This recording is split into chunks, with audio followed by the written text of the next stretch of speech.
Selamat pagi pemirsa, salam sehat. 2 November lalu, pemerintah telah mencabut izin siaran radio untuk siaran televisi analog di wilayah Jabodetabek. Migrasi dari analog ke digital sudah banyak diterapkan banyak negara belasan tahun lalu. Namun Indonesia termasuk yang tertinggal. Pantas bila kemudian Menko Polhukam Mahfud MD mengungkapkan kekesalannya ketika ada sejumlah stasiun televisi sempat masih membandel tetap bersiaran di jalur analog. Padahal dalam jangka panjang masyarakat dan perekonomian nasional mendapatkan keuntungan besar dari bergairahnya industri penyiaran. Inilah editorial Media Indonesia edisi Sabtu 5 November 2022 dengan tema Siaran Digital Angkat Peradaban. Bersama saya, Eva Wondo.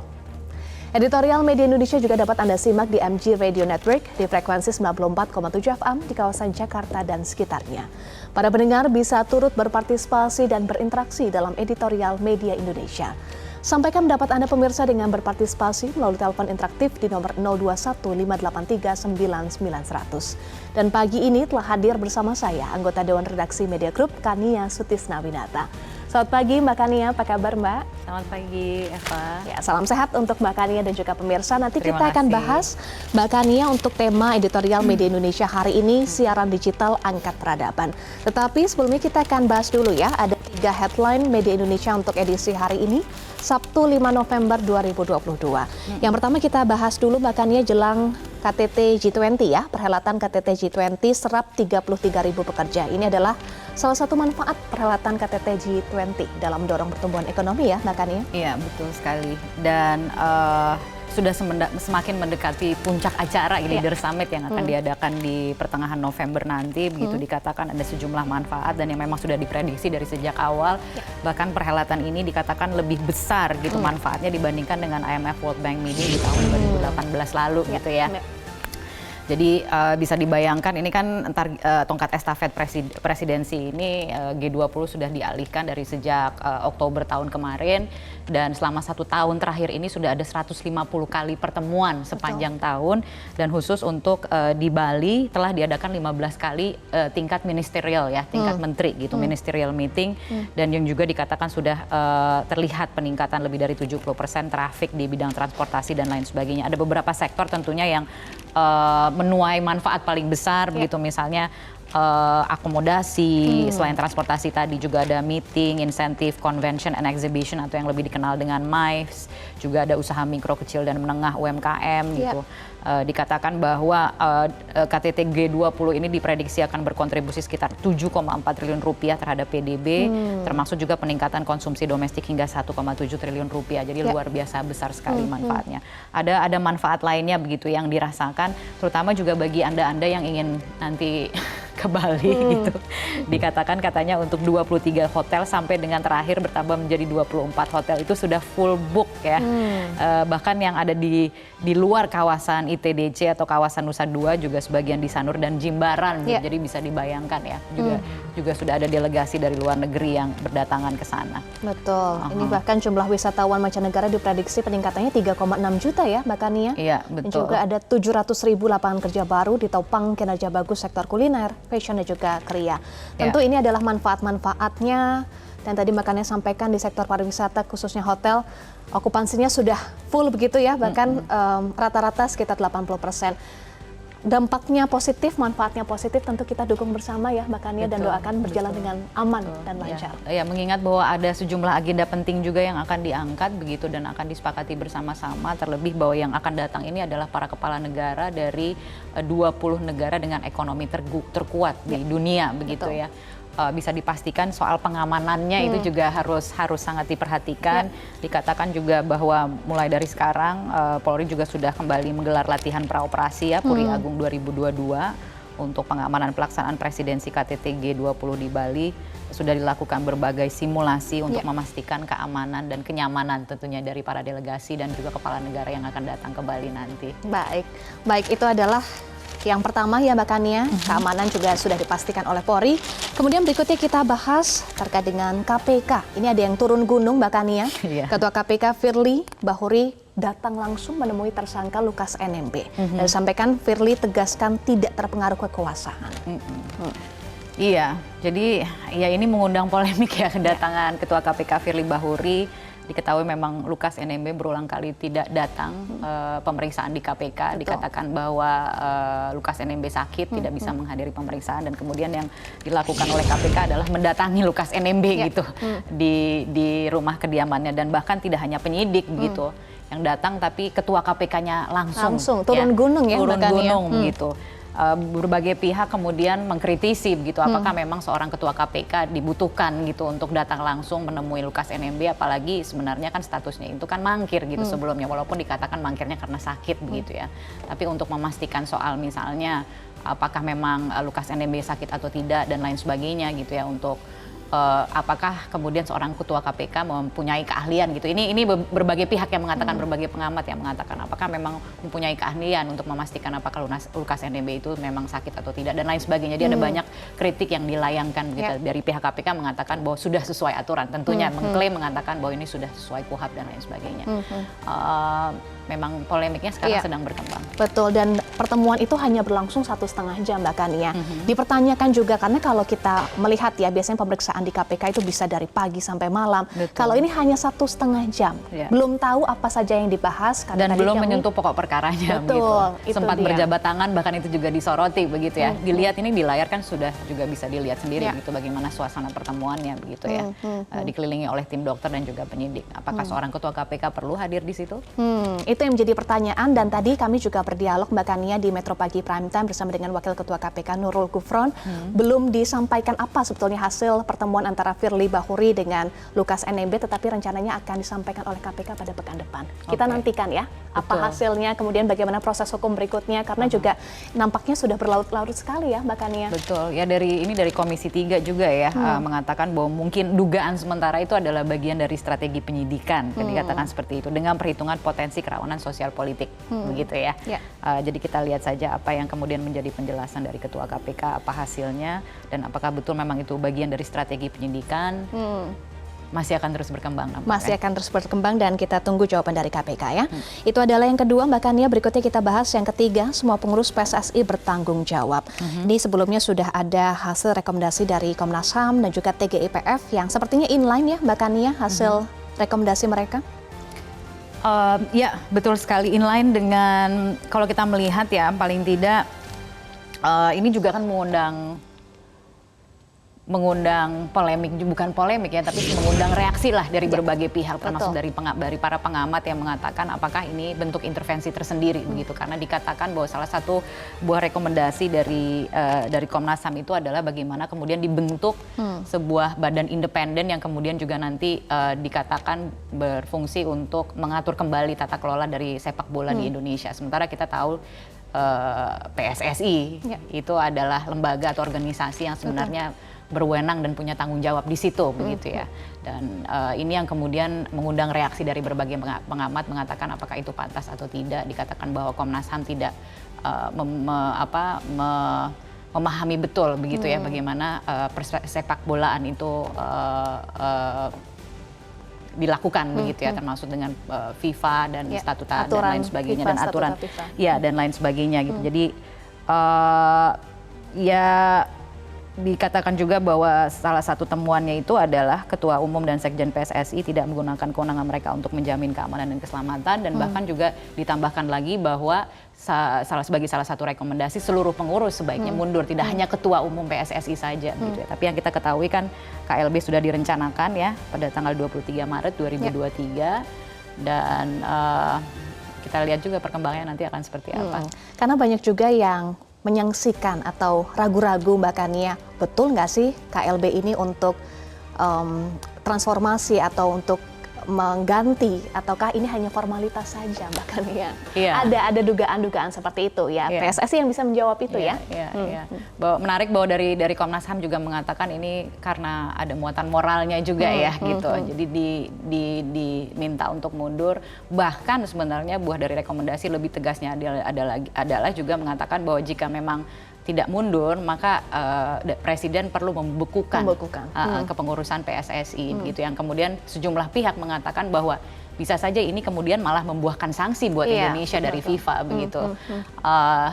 ya memang ini yang kemudian kita lihat lagi lah perkembangannya seperti apa. Mudah-mudahan hasil KLB sesuai dengan harapan. Tapi sejauh mana kemudian kita bisa melakukan intervensi, itu yang kemudian juga masih menjadi polemik gitu ya. Betul, dan yang paling penting adalah semangatnya adalah transformasi ya.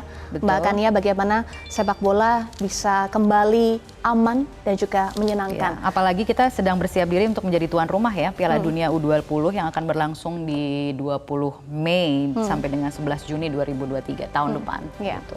Baik, itu adalah 3 headline media Indonesia untuk hari ini. Bahkan ini juga pemirsa, berikutnya kita akan bahas editorial media Indonesia hari ini, siaran digital angkat peradaban. Nah, ini pemerintah per Rabu 2 November 2022 telah mencabut izin siaran radio atau ISR untuk siaran televisi analog ya, bahkan ya di wilayah Jabodetabek. Tetapi sebetulnya Indonesia sudah terlambat loh, bahkan ya kalau kita bandingkan dengan sejumlah negara ya, Brunei sudah 2017, Malaysia dan Singapura 2019, Thailand dan juga Vietnam 2020. Indonesia baru 2022, tetapi masih ada yang protes makanya. Betul.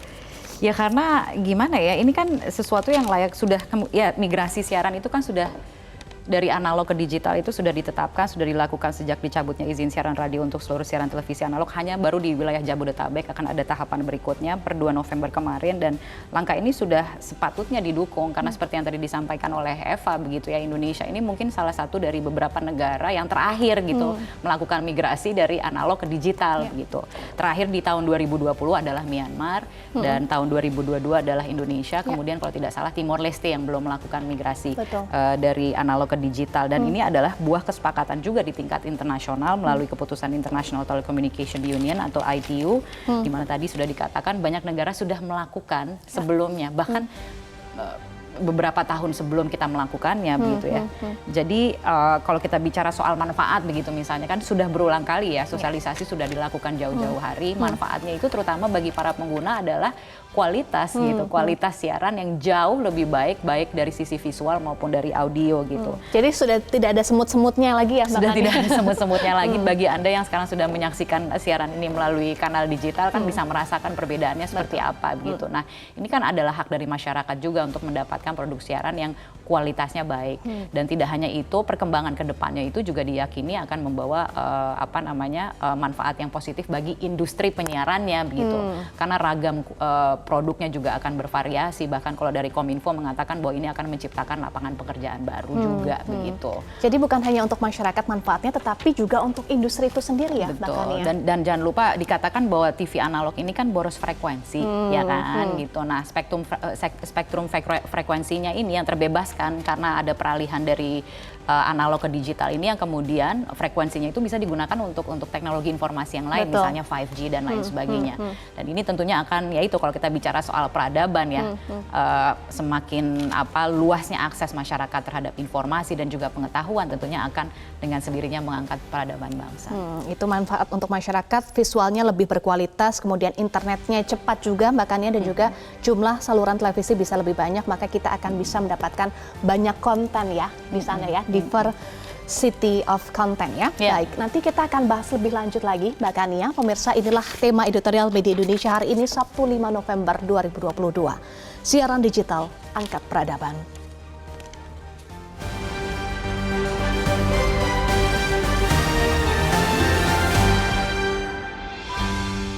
Siaran digital angkat peradaban.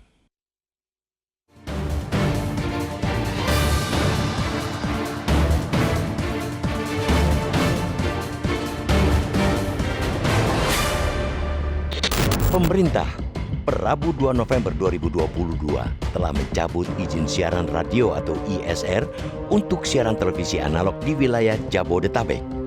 Hal tersebut bagian dari kebijakan nasional migrasi siaran televisi secara bertahap dari analog ke digital. Stasiun-stasiun televisi wajib mematikan siaran di jalur analog dimulai dari Jabodetabek dan nantinya akan mencakup seluruh wilayah Indonesia. Kebijakan analog switch off atau ASO itu merupakan amanat Undang-Undang Cipta Kerja yang selanjutnya diatur melalui Peraturan Pemerintah Nomor 46 Tahun 2021 tentang Pos, Telekomunikasi, dan Penyiaran.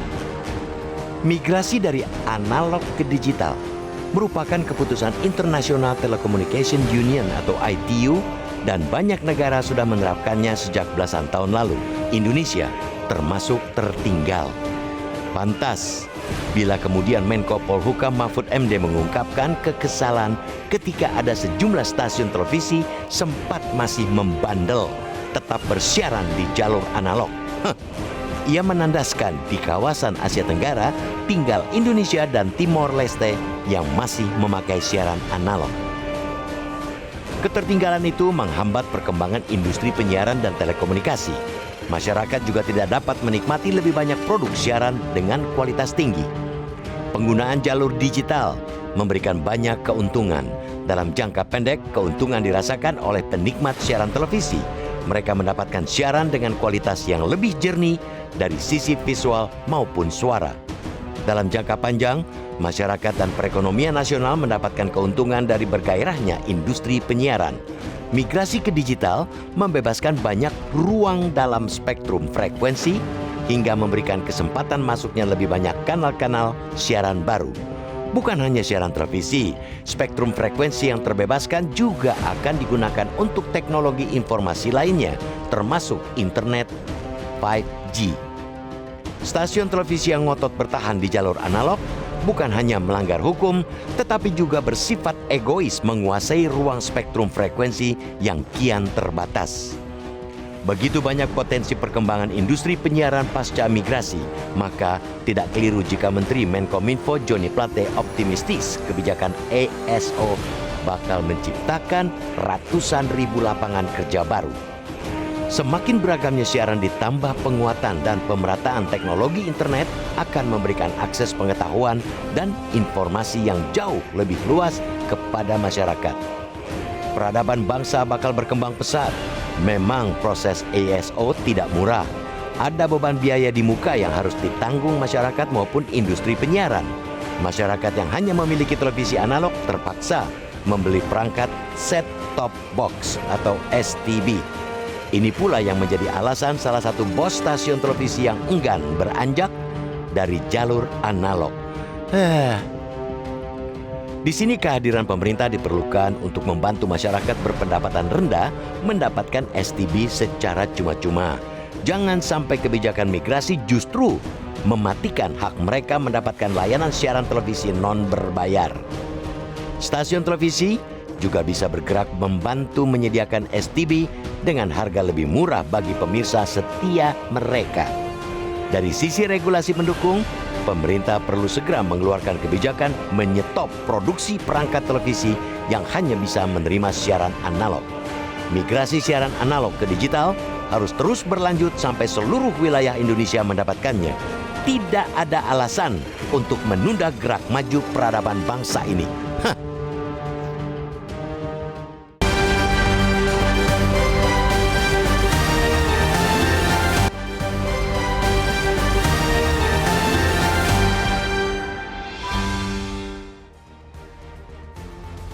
Anda kembali di Editorial Media Indonesia, dan untuk membahas lebih lanjut tema kita pagi hari ini, siaran digital angkat peradaban, sudah terhubung melalui sambungan telepon Dirjen Informasi dan Komunikasi Publik Kominfo, Usman Kancong. Selamat pagi Bang Usman, salam sehat Bang. Selamat pagi Eva, salam sehat. Selamat pagi Kania. Baik. Bang Usman, salah satu taipan media tanah air melayangkan surat terbuka kepada pemerintah, bahkan berencana untuk menggugat kebijakan migrasi siaran televisi analog ke digital. Apa tanggapan Kominfo? Ya, kalau kita lihat pernyataan Menko Polhukam, Prof. Mahfud MD, ya silahkan gugat, ya kita akan menghadapi, ya kita tunggu, ya tetapi argumen-argumen yang disampaikan sang taipan sebetulnya sudah banyak dipatahkan ya di ruang publik begitu, ya karena memang dia menyampaikannya itu kan di ruang publik, jadi publik juga bukan cuma pemerintah ya, tetapi publik juga ikut membantu kita ya untuk menjawab pernyataan-pernyataan ataupun komplain-komplain sang taipan. Tetapi begini ya, bahwa ASO itu sebetulnya kan dalam bahasa editorial meningkatkan peradaban. Tetapi ASO ini juga adalah sebuah bentuk demokratisasi penyiaran begitu. Ya karena itu saya kira ya dalam hal ini ya jangan adalah yang mau menguasai, mau memonopoli begitu. Karena nanti kan di ASO ini di satu MUX akan ada 12 sampai 16 kanal dan tidak boleh dikuasai semua ya kan. Ini harus dibagi begitu loh dengan TV lokal misalnya dengan content provider. Nah, semangat itu saya kira selain peningkatan peradaban karena kita sudah masuk peradaban digital begitu, ini juga adalah untuk demokratisasi penyiaran begitu ya supaya masyarakat juga bisa mendapatkan program yang lebih beragam, punya pilihan yang lebih beragam. Ini hak masyarakat loh untuk mendapatkan pilihan yang beragam dan juga hak masyarakat untuk mendapatkan penyiaran program siaran yang lebih berkualitas, gambarnya, suaranya, kemudian juga teknologi lebih interaktif begitu.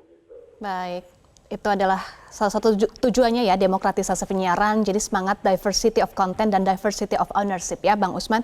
Bang Usman, tetapi dalam argumennya kebijakan analog switch off ini bertentangan dengan putusan MK mengenai Undang-Undang Cipta Kerja. Itu adalah argumennya. Tetapi juga sudah ada tanggapan dari Menko Polhukam Mahfud MD yang menyebut kebijakan ini sudah ada sebelum keputusan MK diketok. Nah, seperti apa sebetulnya status kebijakan ini? Ya, yang pertama kita melaksanakan ASO justru adalah bentuk kepatuhan terhadap Undang-Undang Cipta Kerja. Ya, kemudian yang kedua tadi menjawab pertanyaan soal ini bertentangan dengan keputusan MK. Seperti disampaikan Pak Mahfud, kebijakan ini sudah berjalan ya sebelum ada keputusan itu begitu. Nah, kemudian juga dalam satu media dikatakan Menko Perekonomian Pak Airlangga Hartarto, ya Presiden ini mengatakan ya tetap berlanjut begitu kan Undang-Undang Cipta Kerja sambil kemudian kita perbaiki sesuai dengan keputusan Mahkamah Konstitusi begitu. Nah, jadi ini dalam hal ini ada dua hal yang kita ingin tekankan bahwa ini adalah pelaksanaan Undang-Undang Cipta Kerja. Ya, yang kedua juga ya kita ini kan sebagai anak buah Presiden begitu, ini kan juga menjalankan perintah ya arahan dari Presiden ya tetap kita laksanakan tentu saja dengan berbagai syarat begitu ya. Salah satu syaratnya adalah set-top box-nya itu kan sudah terdistribusi ke masyarakat miskin begitu. Nah, jadi ini akan mengurangi ya potensi yang disebutkan di dalam keputusan MK ya bahwa harus menunda dulu segala kebijakan yang berakibat ya berefek pada masyarakat banyak. Nah, ini sudah kita antisipasi dengan membagikan set-top box gratis kepada masyarakat miskin yang masuk kategori rumah tangga miskin. Tetapi lebih dari itu ya saya kira ini kalau urusannya dianggap melanggar keputusan MK ya ada tempatnya lah saya kira ya nanti kan. Ya. Begitu diperdebatkannya begitu di tempatnya lah. Tetapi yang jelas ya kita sudah berketetapan sesuai dengan Undang Cipta Kerja melaksanakan ASO tanggal 2 November kemarin. Iya, Bang Usman, adakah sanksi yang akan dijatuhkan untuk media yang masih ngeyel melangsungkan siaran televisi digital? Iya, kalau kita perhatikan kemarin ya ada 6 atau 7 stasiun televisi yang masih bersiaran analog. Setelah analog switch off tanggal 2 November, mereka sudah beralih ke TV digital seluruhnya begitu. Ya, satu grup stasiun televisi menerima maksudnya ya patuhlah terhadap aturan pemerintah walaupun terlambat 1 hari tanpa diembel-embeli dengan ancaman tuntutan begitu kan. Nah, tetapi satu grup lagi itu mengatakan dia patuh tetapi diembel-embeli dengan berbagai ancaman, dengan berbagai argumen, dengan berbagai tuntutan dan juga dengan penggalangan begitu kan. Ya, saya kira memang tidak diatur sanksinya, ya, tidak diatur sanksinya walaupun bisa saja dipersoalkan ya karena tidak melaksanakan undang-undang, ya, tidak melaksanakan undang-undang, walaupun melaksanakan tetapi kan telat begitu ya, tapi telat misalnya bisa seperti itu. Tapi saya kira kita masih bisa lah untuk bicara, untuk diskusi ya baik-baik, bahwa sebetulnya tujuan ASO ini kan baik ya buat industri televisi juga dalam menghadapi disrupsi digital begitu. Juga buat masyarakat tadi mendapatkan program yang lebih beragam dan berkualitas, dan juga buat negara ini akan mendapatkan digital dividen yang nanti itu bisa dipakai juga untuk pembangunan infrastruktur, pembangunan SDM begitu. Jadi ini semua sebetulnya manfaatnya sangat banyak ya, menyerap tenaga kerja, kemudian juga mendorong kreativitas anak-anak muda kita karena mereka bisa mengisi kanal-kanal yang ada di MUX begitu kan. Ya. Baik, Bang Usman tadi sampaikan set-top box sudah didistribusikan. Nah, kalau yang belum dapat, masyarakat bisa datang ke posko ya. Di mana saja poskonya, Bang Usman? Iya, poskonya itu ada di 6 tempat ya, ada di Jakarta, kemudian ada di Bogor, Depok, Tangerang, dan Tangerang Selatan ya. Nanti masyarakat bisa datang ya, atau sudah ada juga banyak yang datang ya, tetapi yang bisa mendapatkan set-top box gratis adalah warga yang masuk kategori rumah tangga miskin atau berdasarkan data pensasaran penghapusan kemiskinan ekstrim. Jadi tidak semua warga. Nah, warga yang tidak masuk kategori rumah tangga miskin harus mengadakan set-top box-nya secara mandiri begitu, atau televisi digital. Baik. Terakhir, Bang Usman, kesiapan untuk tahap berikutnya bagaimana? Ya, kami sedang mempersiapkan beberapa daerah lagi, beberapa kota, kabupaten untuk segera ASO. Ya, kita berharap dalam waktu yang tidak terlalu lama kita sudah merencanakan untuk misalnya Surabaya, Semarang, Bandung, Batam begitu untuk segera ASO. Tetapi sekali lagi syaratnya adalah salah satunya terutama set-top box-nya sudah terdistribusikan hampir seluruhnya kepada masyarakat miskin, dan ini tentu saja bukan cuma pemerintah yang menyiapkan set-top box buat rakyat miskin, tetapi juga lembaga penyiaran swasta begitu, atau lembaga penyelenggara multiplexing. Nah, marilah kita sama-sama industri pertelevisian, pemerintah dan masyarakat untuk mensukseskan ASO ini. Baik, terima kasih Dirjen Informasi dan Komunikasi Publik Kominfo Usman Kansong sudah bergabung bersama kami di Editorial Media Indonesia. Salam sehat selalu, Bang Usman. Pemirsa, kita jeda dulu, kami akan kembali usai jeda. Tetaplah bersama kami di Editorial Media Indonesia.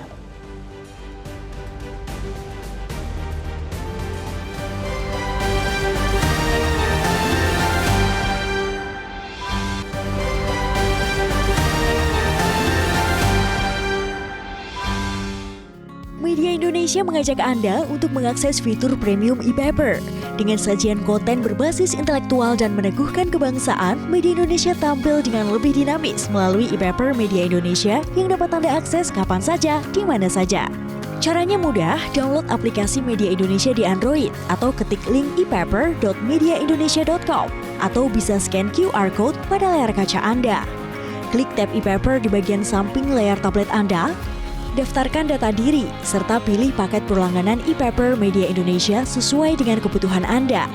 Nikmati juga bonus spesial tambahan 4 halaman rubrik fokus setiap hari. Semua bisa Anda dapatkan hanya di e-paper Media Indonesia. Untuk informasi lebih lanjut, hubungi customer service di nomor 0811 1201 2018 atau kunjungi media sosial @Media Indonesia. Media Indonesia, referensi bangsa. Pemirsa, terima kasih Anda masih bersama kami di Editorial Media Indonesia. Mbak Kania dan juga pemirsa saat ini sudah tersambung beberapa penelpon. Langsung saja kita akan sapa. Yang pertama Ibu Ong Mewa dari Pejaten, Jakarta. Selamat pagi Bu Ong, salam sehat Bu. Selamat pagi Mbak Eva, selamat pagi Mbak Kania. Assalamualaikum warahmatullahi wabarakatuh. Waalaikumsalam warahmatullahi wabarakatuh. Iya, dengan beralihnya digital kita sambut baik. Tetapi bagaimana dengan masyarakat yang di luar Jakarta, yang non jauh bahkan ya, Mbak Eva, yang tidak paham dengan peradaban digital ini. Saya sendiri nih Mbak Eva, merasa rugi 3 hari ini saya tidak bisa mengikuti berita, tidak bisa ikut interaktif juga karena belum dipasangkan safety box, Mbak. Jadi bagaimana ya Pak Mahfud MD mengatakan bahwa Indonesia tertinggal. Lalu siapa yang salah? Kenapa sampai kita tertinggal dengan negara Asia dan sebagainya?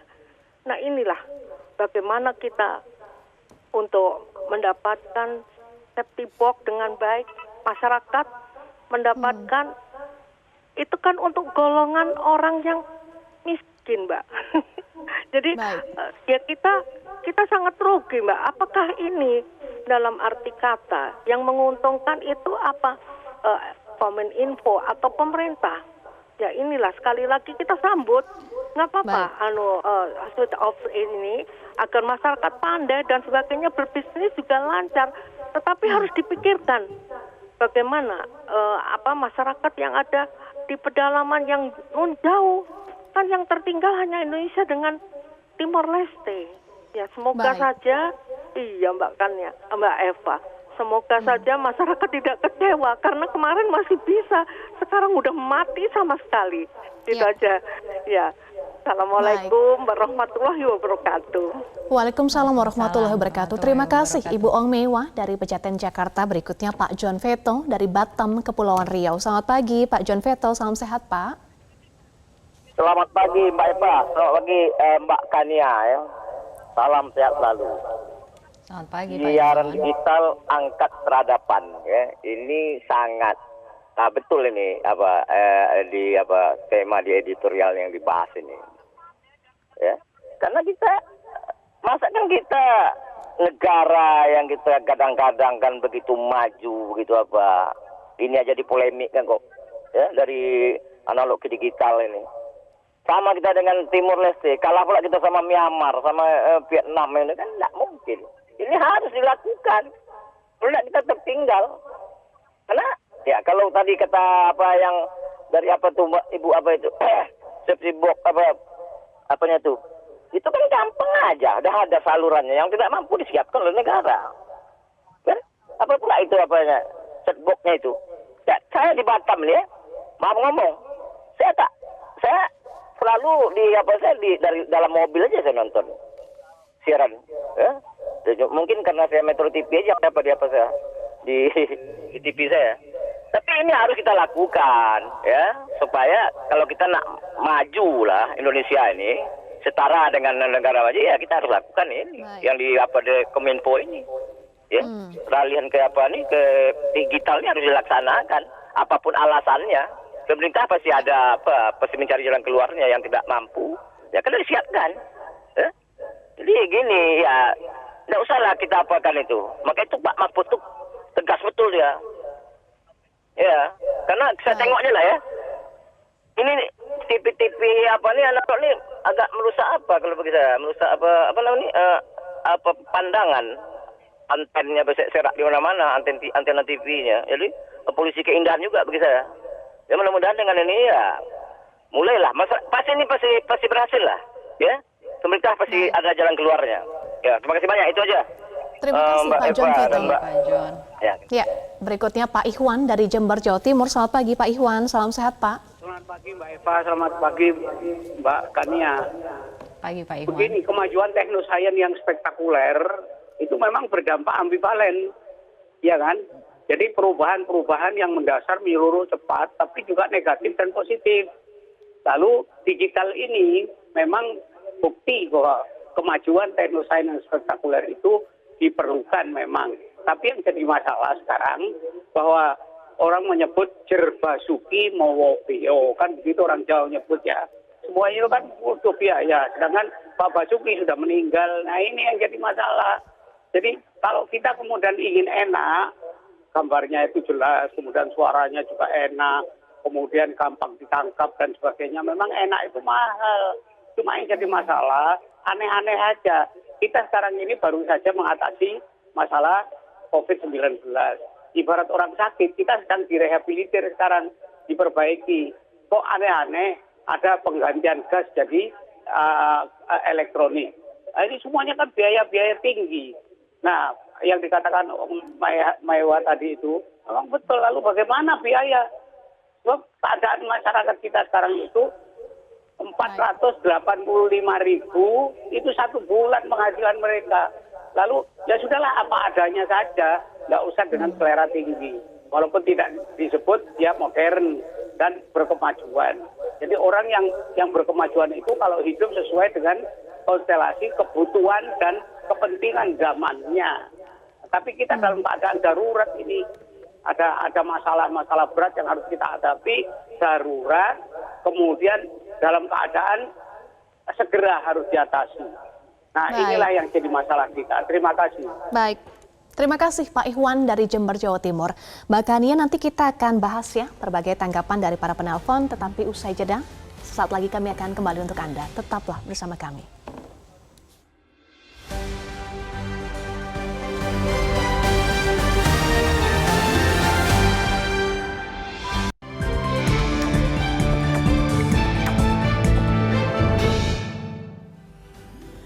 Anda kembali di Editorial Media Indonesia, Mbak Kania dan juga pemirsa. Tadi kita sudah simak ya beberapa penelpon memberikan dukungan analog switch off ini, peralihan atau migrasi dari analog ke digital. Tetapi ada juga yang mempertanyakan bagaimana dengan distribusi set-top box. Kemudian juga ada yang mempertanyakan kenapa sekarang di saat Indonesia sedang dalam proses pemulihan. Begitu Mbak Kania, tanggapan dari beberapa penelpon tadi ya. Paling tidak ya, mungkin ada satu benang merahnya itu dari semua penelpon yang tadi mengutarakan pendapatnya tentang tema kita pada pagi hari ini adalah bahwa mereka paham gitu ya, setuju bahkan gitu kalau memang langkah ini harus dilakukan. Tapi yang kemudian dipertanyakan adalah soal kesiapan. Bahkan tadi juga ada pertanyaan bagi yang belum mendapatkan set-top box bagaimana gitu, memastikan paling tidak misalnya keluarga prasejahtera, keluarga miskin ekstrim itu tidak dibebani beban tambahan atau dana tambahan gitu ketika mereka misalnya harus menyediakan set-top box sendiri. Itu kan tidak gitu ya. Artinya kan dari pemerintah dan bahkan lembaga penyiaran seperti Metro TV sekalipun itu juga ikut berkontribusi. Berapa jumlahnya Mbak Kania? Untuk saya tidak punya angka persisnya ya, tapi mungkin sekitar 700 ribuan gitu ya. Ini untuk masing-masing kelompok usaha media itu berbeda-beda gitu kontribusinya, tapi ada totalnya sekitar kalau tidak salah 4,3 juta set-top box gitu yang kemudian disiapkan oleh lembaga penyiaran gitu. Nah, yang kemudian sisanya juga nanti akan dibantu oleh pemerintah. Pada tahap awal ini kan baru di Jabodetabek begitu, dan kemudian yang dipastikan juga adalah tadi kan Bang Usman juga mengatakan bahwa ketika ASO itu dilakukan, salah satu syaratnya itu memastikan bahwa set-top box itu sudah terdistribusi. Betul. Paling tidak untuk keluarga prasejahtera gitu.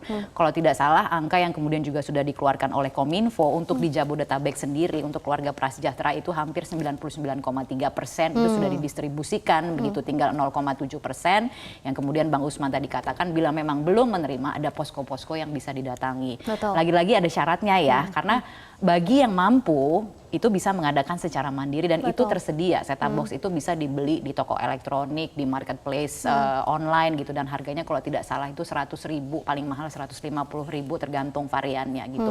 Dan itu yang memang belum bisa menangkap siaran digital yang artinya masih analog gitu atau yang TV tabung gitu misalnya. Tapi kalau yang smart TV yang sudah bisa menangkap kanal digital itu tinggal di set up saja gitu, tidak perlu set up box tambahan gitu ya. Jadi ya namanya perubahan gitu ya. Kalau perubahan ini memang di tahap awal tadi seperti yang juga disampaikan dalam editorial memang ada biaya gitu yang harus dikeluarkan baik dari sisi lembaga penyiaran maupun dari pemerintah maupun dari juga misalnya masyarakatnya gitu. Tapi yang harus kita lihat itu kan ujungnya gitu, manfaatnya apa sih gitu. Ini kan juga hak dari masyarakat untuk mendapatkan siaran yang kualitasnya baik gitu, yang secara visualnya enak dilihat gitu, audionya juga jernih gitu, dan kemudian belum lagi nanti ke depannya gitu. Tadi kan Bang Usman juga mengatakan berbagai manfaat yang bisa diraih ke depannya gitu ya. Bagaimana masyarakat muda juga bisa ikut gitu. Soal demokratisasi konten atau penyiaran itu kan juga salah satu manfaat yang bisa diraih dengan kita melakukan langkah ini. Memang di tahap awal ini ya akan ada 1-2 kekurangan ya, kami menerima gitu ya tadi keluhan-keluhan yang disampaikan oleh masyarakat yang merasa dirugikan dan lain sebagainya ya.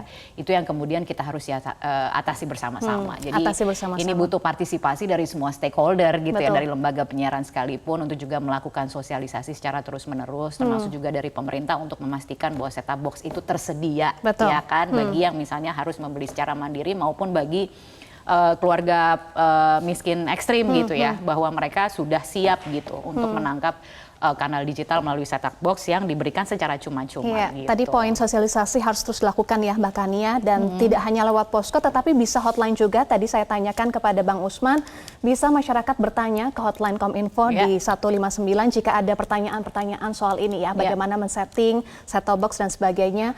Dan yang paling penting tujuannya adalah untuk mengangkat peradaban ya Mbak Kania.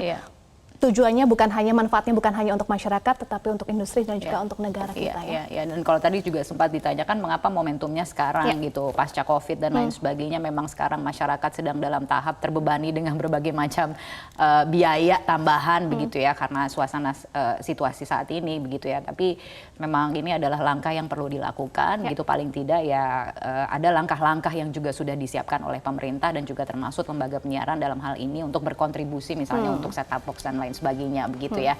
Dan kalau memang sudah ada hotline yang bisa dihubungi akan jauh lebih baik tentunya bagi masyarakat yang ingin mengetahui lebih lanjut untuk menghubungi gitu ya. Baik, terima kasih Mbak Kania, kita dukung bersama ya migrasi dari analog ke digital. Terima kasih sudah bergabung bersama kami. Salam sehat selalu Mbak Kania. Salam sehat Eva. Pemirsa, begitu besar potensi perkembangan industri penyiaran pasca migrasi. Maka tidak keliru jika Menteri Komunikasi dan Informatika optimistis kebijakan analog switch off bakal menciptakan ratusan ribu lapangan kerja baru. Migrasi siaran analog ke digital harus terus berlanjut sampai seluruh wilayah Indonesia mendapatkannya. Tidak ada alasan untuk menunda gerak maju peradaban bangsa ini. Demikian editorial Media Indonesia untuk hari ini. Atas nama rekan-rekan yang bertugas, saya Eva Wondo pamit undur diri. Terus patuhi protokol kesehatan dan tetaplah bersama kami di Metro TV. Salam sehat. Metro TV